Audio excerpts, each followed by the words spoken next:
Hello guys, ഇതെൻ്റെ morning റുട്ടീനാണ്. ഞാൻ daily ചെയ്തു പോകുന്ന കാര്യങ്ങളാണ്. ഫസ്റ്റ്ലി ഞാൻ ക്ലെൻസ് ചെയ്യും. ഇത് മിനിമലിസ്റ്റിൻ്റെ സാലിസിലിക് ആസിഡ് ഉള്ളതാണ്. കാരണം പോട്ട്സ്, ആക്നെ മാർക്ക് അങ്ങനെയുള്ളവർക്ക് ഏറ്റവും ബെറ്റർ ആയിട്ടുള്ളൊരു ഫേസ് വാഷ് തന്നെയാണിത്.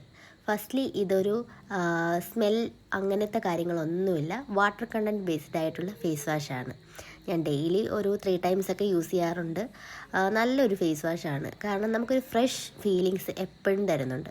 ഞാനൊരു 2 weeksആയി ഇതിപ്പോൾ യൂസ് ചെയ്യും. നെക്സ്റ്റ് സ്റ്റെപ്പ് എന്ന് പറയുന്നത് ടോൺ ചെയ്യുക എന്നുള്ളതാണ്. ഞാൻ യൂസ് ചെയ്യുന്നത് പ്ലമ്മിൻ്റെ ഗ്രീൻ ടീ ആൽക്കഹോൾ ഫ്രീ ടോണറാണ്. ഞാനിതൊരു 3 yearsആയി യൂസ് ചെയ്യുന്നതാണ്. ഏറ്റവും ബെറ്റർ എന്ന് പറയുന്ന കോമ്പിനേഷൻ ഓയിലി ആക്നെ പ്രോൺ സ്കിന്നുള്ളവർക്കാണ്. ആക്റ്റീവ് പിമ്പിൾസ് ഉള്ളവർക്ക് ഏറ്റവും ബെറ്റർ ടോണറാണിത്. കാരണം ഒരുവിധം നമുക്ക് പിമ്പിൾസിൽ നിന്ന് രക്ഷ നേടുന്നത് ഈ ടോണർ യൂസ് ചെയ്തിട്ടാണ്. കാരണം എനിക്ക് മന്ത്ലി ഒരു 3-4 പിമ്പിൾസ് ഉള്ളതാണ്. കൂടാതെ നല്ലൊരു ക്ലീൻ ആവുകയും ചെയ്യും. നെക്സ്റ്റ് ഞാൻ ന്യൂട്രിഡെർമിൻ്റെ മോയ്സ്ചറൈസറാണ്. ഇതിൽ വൈറ്റമിൻ ഇ പിന്നെ നല്ല ഒരു ആപ്ലിക്കബിളാണ്. കാരണം പെട്ടെന്ന് നമ്മുടെ സ്കിന്നുമായിട്ട് അബ്സോർബ് ആവും. പിന്നെ കൂടാതെ കുറച്ച് എമൗണ്ട് മതി. പക്ഷേ ഇതിൻ്റെ റേറ്റ് ഒരു 1000 ആവും. എന്നാലും നമുക്കൊരു 2 months യൂസ് ചെയ്യാനായിട്ട് ഇത് സാധിക്കും.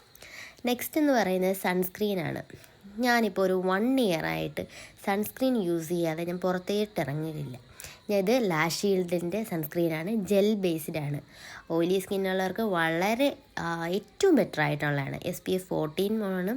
14 ആയാലും നമുക്ക് നല്ല ഒരു വൈറ്റ് കാസ്റ്റോ അങ്ങനെ ഒന്നും ഇതിനില്ല. UVA UVB ഒക്കെ ഉള്ളതാണ്. ഓയിൽ ഫ്രീ ആണ്. കൂടാതെ ഡെർമറ്റോളജിയിൽ ടെസ്റ്റഡ് ആണ്. അതാണ് ഏറ്റവും ബെറ്റർ. പിന്നെ ഞാൻ യൂസ് ചെയ്യുന്നത് ദൈഗയുടെ ലിപ് ബാമാണ്. യൂസ് ചെയ്ത് തീർന്നു കേട്ടോ. ഇതാണ് എൻ്റെ മോർണിംഗ് റൂട്ടീൻ. ഇഷ്ടപ്പെട്ടെങ്കിൽ ലൈക്ക് ചെയ്യണം, ഷെയർ ചെയ്യണം, സബ്സ്ക്രൈബ് ചെയ്യണം. Okay, by.